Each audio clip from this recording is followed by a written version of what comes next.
Hey y'all, Bonnie Roden here, your favorite family law attorney. I work with Roden Law Group in Brevard County, Florida, East Central Florida area near Cocoa Beach. This is video 10 and the final video in our Equitable Distribution series. It is going to be a little bit longer because this video is going to cover 11 articles that I wrote that are on our website. And so it's going to be a little bit longer than the others, but I thought it would be easier if we could cover all of these in the same video instead of splitting it into two. So let's get started. So we're going to talk about retirement accounts just real quick. Retirement accounts are often the largest or the second largest marital asset. So sometimes it's the house and sometimes it's the retirements. If you have a house that's worth $400,000, but you both have retirement accounts that are worth $300,000 or $400,000 each, then definitely the retirement accounts are a bigger percentage of your overall net worth. Florida law is clear that only the portion of a retirement that's accrued during the marriage is subject to equitable distribution. So this is confirmed by a Florida Supreme Court case that is known as the Boyette case. Mentioned in video 9 about QDROs. QDROs are qualified domestic relations orders. These are accounts, the retirement accounts are accounts that have to be divided using an order of the court, because the plan managers won't just say, oh, sure, Mr. Jones, you can take out half your 401k and give it to Mrs. Jones.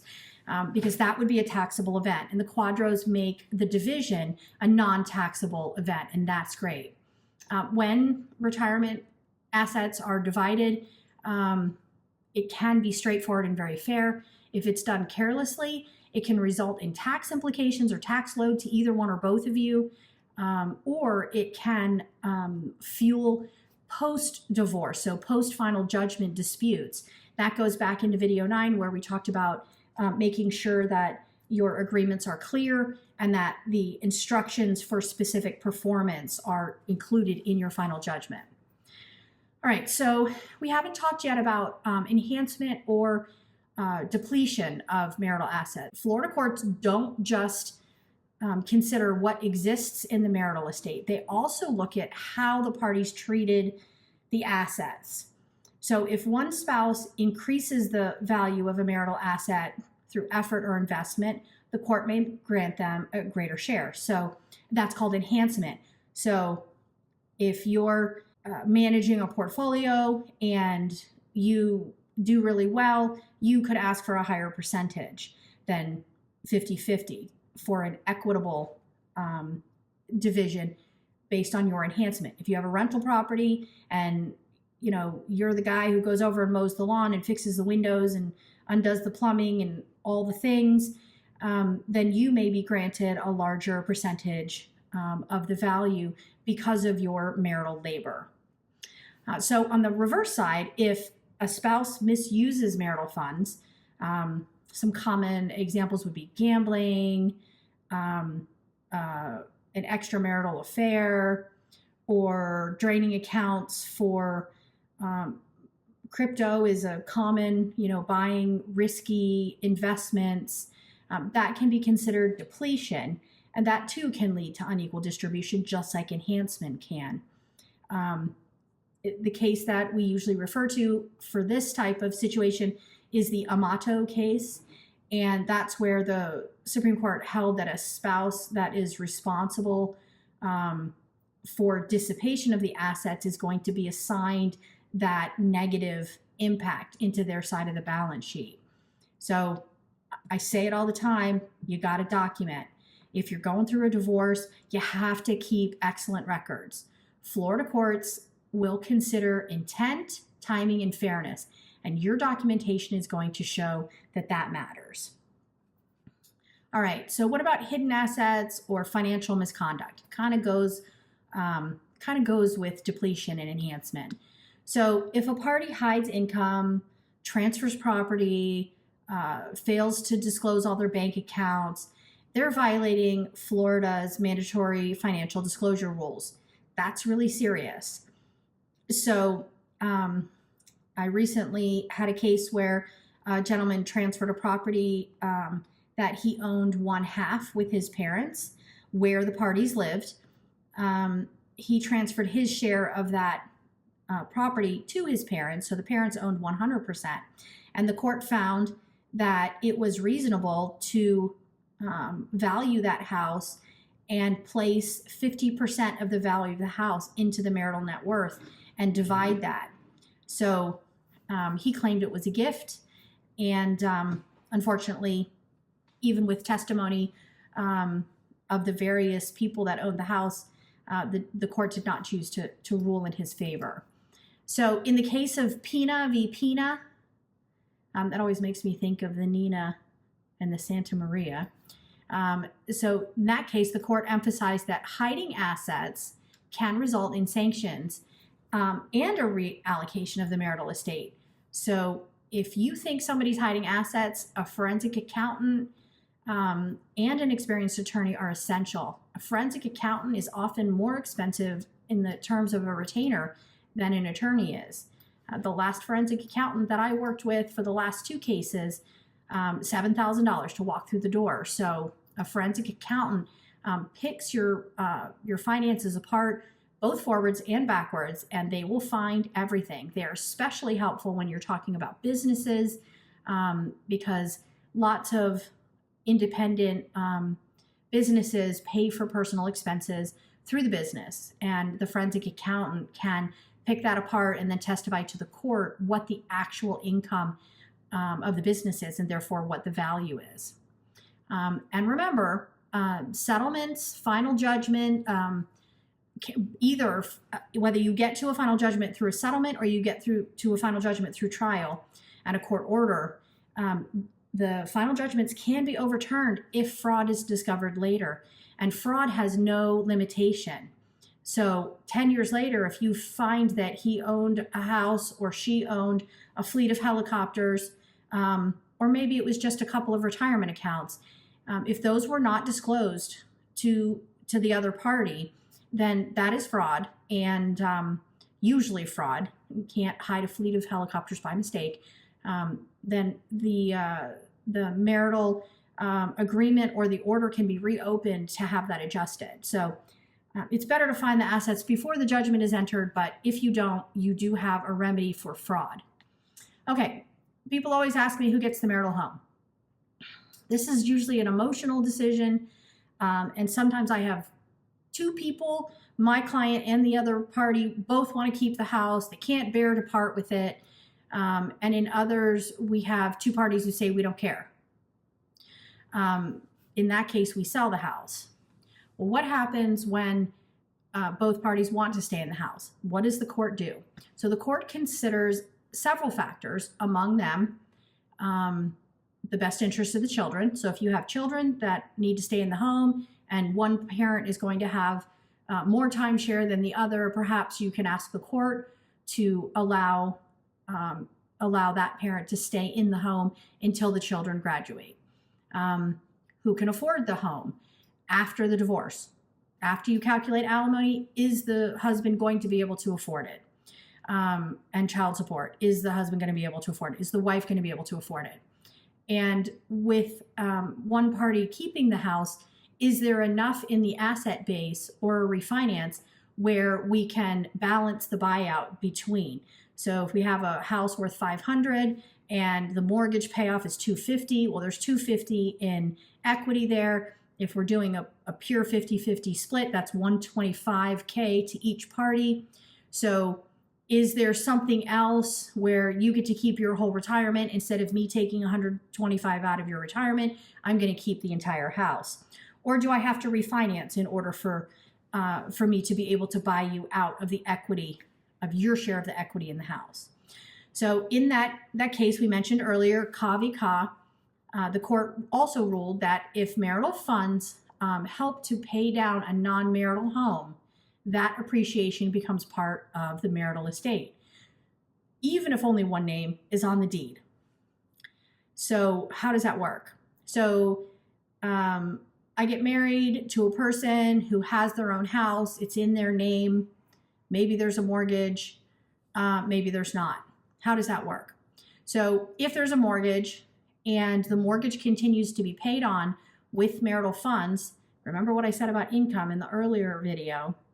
You get your paycheck in, marital funds are being used to pay the mortgage down, then that makes a portion of that house marital. There is an equation, we call it the coverture fraction, and that particular equation allows us to calculate what of the appreciation is marital and what is non-marital. See, sometimes neither spouse can afford to stay in the house and has to be sold. Doesn't have to be split 50-50, but it can be. Other times during temporary relief, one spouse can be granted what's called temporary and exclusive use of the home. That happens because one party has moved out, but they still continue to return to the marital home and come in and out. And it sometimes can make the spouse that's still living in the house feel unsafe. So they might go to the court and ask to have exclusive use of the house temporarily. All right, moving on. Little section on business. We're going to have to do a whole video on business valuation. If a business was started during the marriage, or if it grew due to joint efforts, some of that business or all of it might be subject to equitable distribution. The key is going to be distinguishing marital versus non-marital value and whether the appreciation that happened of the business was passive or was it active. So there's a case that we often refer to, Thompson v. Thompson, where the court confirmed that only active appreciation is marital. So what is active appreciation? That's growth that's due to marital labor or funds. So husband has a doctor's office and wife is the office manager. She gets paid a nominal fee and works full-time for the business, and the business grows and becomes worth more. That is active appreciation. So that is growth. Now, what happens if only the husband, who would be the doctor, is working in the business and the wife is doing something different or maybe staying home with the kids? What happens to that value? Well, marital labor is also the husband's labor. Without a prenup, your marital effort is marital. So if the husband is going to work every day and working 40 hours or 60 hours or whatever, and the business grows, that also is active appreciation, even if the spouse did not work in the business itself. Courts usually want experts to value businesses, especially if it's a professional practice like accounting or a doctor's office or a psychology office or a CPA, or if it's a closely held corporation. The courts want experts to come and testify about that. Even if you're trying to settle without having to go to court and give testimony, having a business valuation can be very important. You want to make sure when you have a business valuation that, first of all, your attorney understands the difference between a business valuation for sale and a business valuation to determine the current value. They are two very different things. And the business appraisers will use two different processes in order to establish a value, if it's one for sale or if it's one for determining an actual value of a business at a certain point in time. So you can also consider co-owning the business going into the future, but my advice in that case is always think very hard about why you want to stay in business with that person, and also to put a very tightly written partnership agreement or corporate agreement with all the appropriate clauses, 15, 20 pages of clauses that will cover every possible situation, including remarriage of either owner, eventual divorce, again, of either owner, how the bank accounts will be handled, who can access funds under what circumstances. So you should have those whether you own a business with a spouse or a non-spouse anyway, but it's especially important if you're going to continue to own a business after you get divorced. Okay, so when do we value marital assets? So under Florida Statute 61.075, assets of a marriage are usually valued as of the date of filing. That's the date that the matter was filed. And there's always an it depends. So that's unless fairness requires or dictates a different date be used. So here's an example. It's always real estate and businesses. The real estate market goes up and down. Business fluctuates dramatically during a divorce. The court may select an alternate date. So you value a house as of the date of filing, and then it takes 8 months to a year to get back to the court. If you have to go to trial, maybe the market has tanked or just reduced, then perhaps we use the current value of the house in order to determine what's going to go on the balance sheet for the party that's keeping the house. So there is a case, Beal v. Beal, where the court said that they need credible expert valuations. So, competing appraisals or complex assets like cryptocurrency or artwork, it makes valuation of assets an extremely important place in the trial process or even in the negotiation process to have expert opinions. If you're arguing over an asset, bring receipts, bring a neutral expert.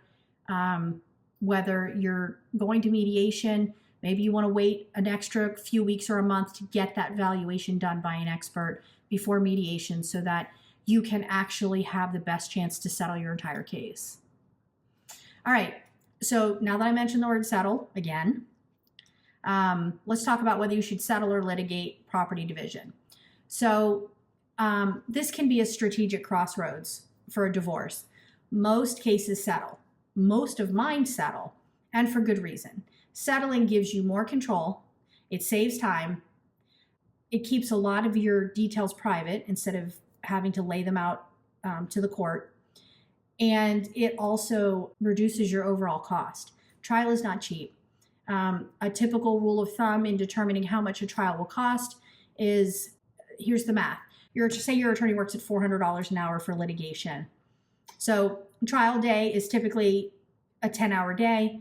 You have some prep in the morning and some wrap up after. You have about 7 or 8 hours in the middle to present in front of the court. So that's a $4,000 day for one day of trial.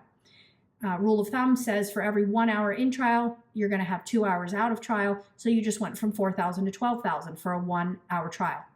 That is not even considering the cost of a forensic accountant, which is going to add another 7 to 10 on top of that.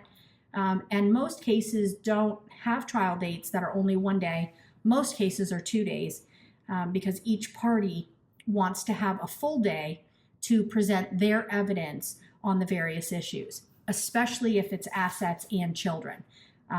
That's definitely going to be a 2-hour day. And some attorneys, at least in this area, will try to set a trial that is assets, debts, alimony, and the children's issues for 5 days. So that just goes up exponentially.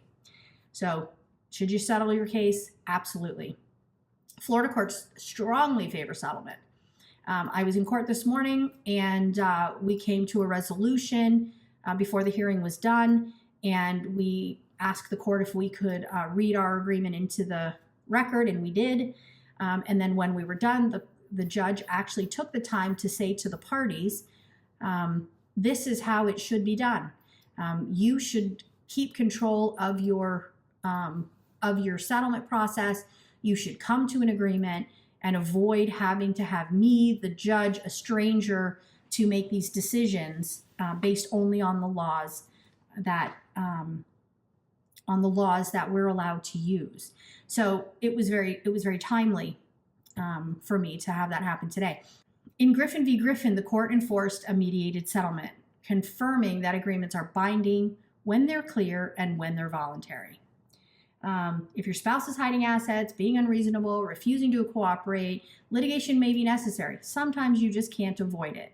There was a case, Quinones, where the court reversed an unfair buyout provision, proving that bad trial outcomes can be appealed, but don't kid yourself, it's still a really long road. So bottom line from me is that settlement is almost always the better starting point. You need to be in the right headspace. We as attorneys need to make sure that our clients are in the right headspace. to approach a settlement, that we don't try to force a settlement idea sooner than the client is ready to get into the process of resolution of the issues. Sometimes that can take 2 weeks, sometimes that takes 2 months, and sometimes it takes 8 months. And sometimes you end up in mediation before the client is ready. And no matter what you try, one party or the other is not really ready to settle. In those cases, sometimes a few days, a week or 2 or 3 after mediation can give enough time for that party to express what their desire is, and then maybe both parties can come to a resolution. You have to at least have your eye on litigation if your spouse is not capable of acting in good faith. So, talk to your attorney about it. That's where you're gonna find the help. Knowing who opposing counsel is and what their methodologies are is always helpful, and having some information about the judge assigned to your case and what their tendencies are can also be helpful. All right, so what happens after final judgment? Issues can arise. If you have children, they probably are going to arise.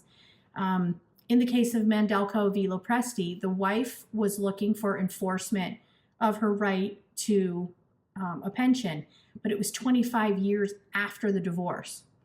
The court in that case allowed it, if you can believe that.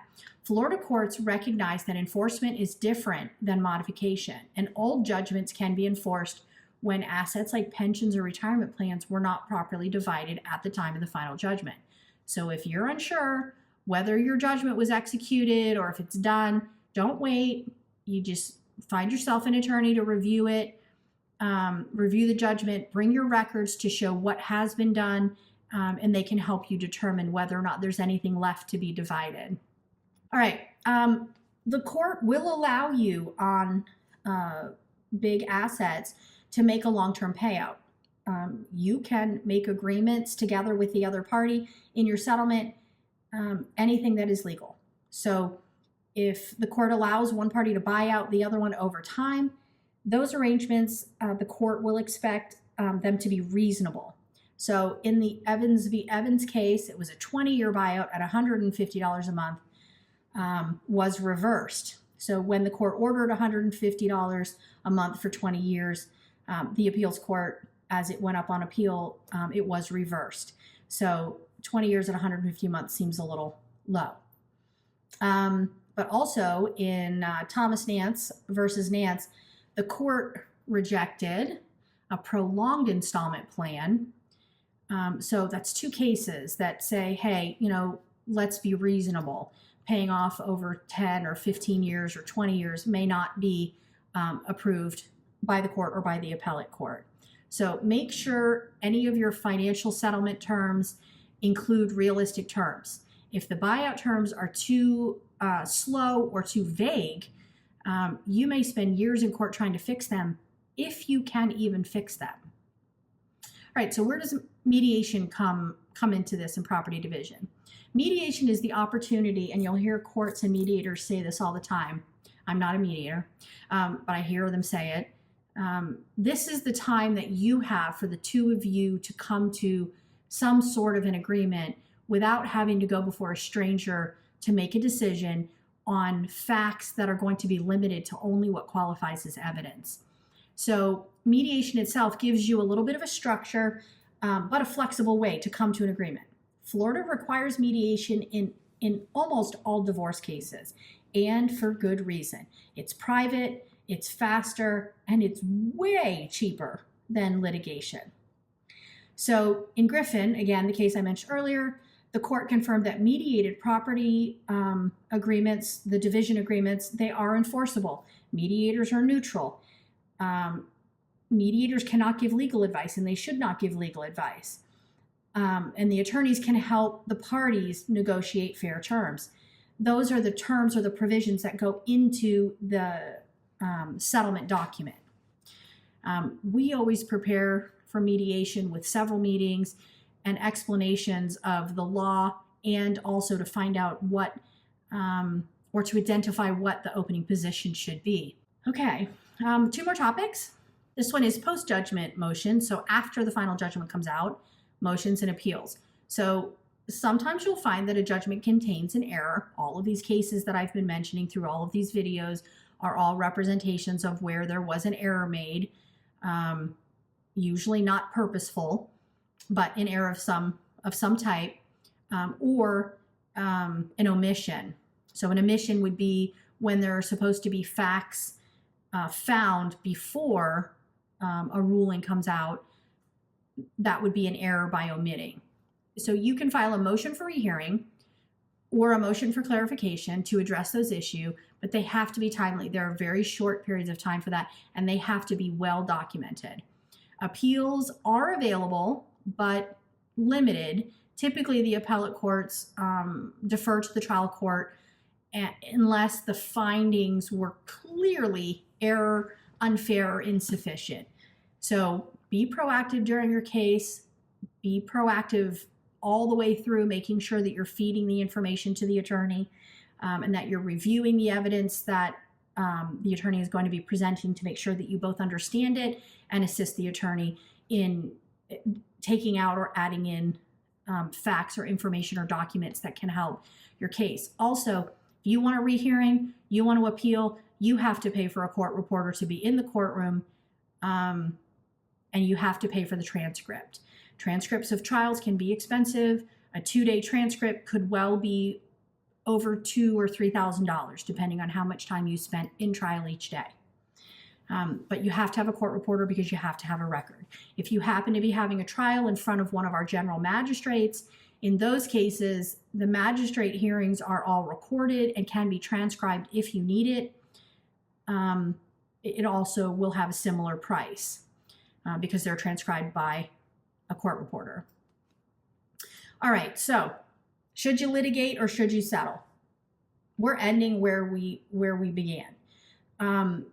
Which way you go is going to have an effect on how long it takes to get the divorce or the dissolution done. It's going to have an effect on how much you're spending on this process. And it's also going to be important in whether you feel satisfied with the end result.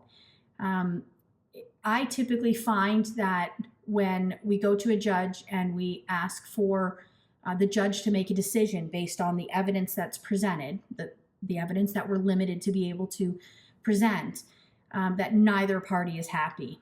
In settlement, I find that both parties are happy to a certain extent.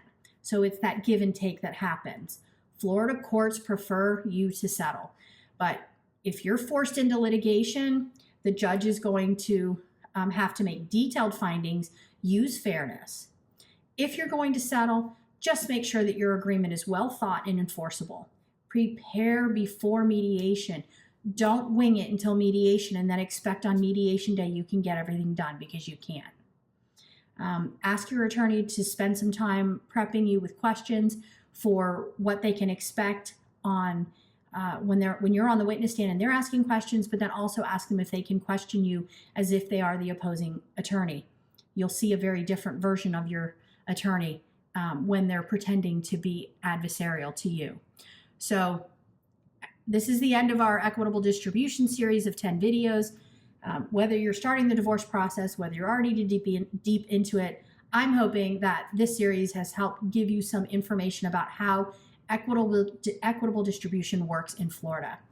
Here at Roden Law Group, we serve mostly Brevard County, from Melbourne to Titusville, Vieira to the beaches. If you need help understanding this process or equitable distribution, planning for mediation, or enforcing a final judgment, give us a call, send an email through the website. You can also text us. You can like and follow and keep updated on the next series of videos that we'll be posting. Bye, y'all.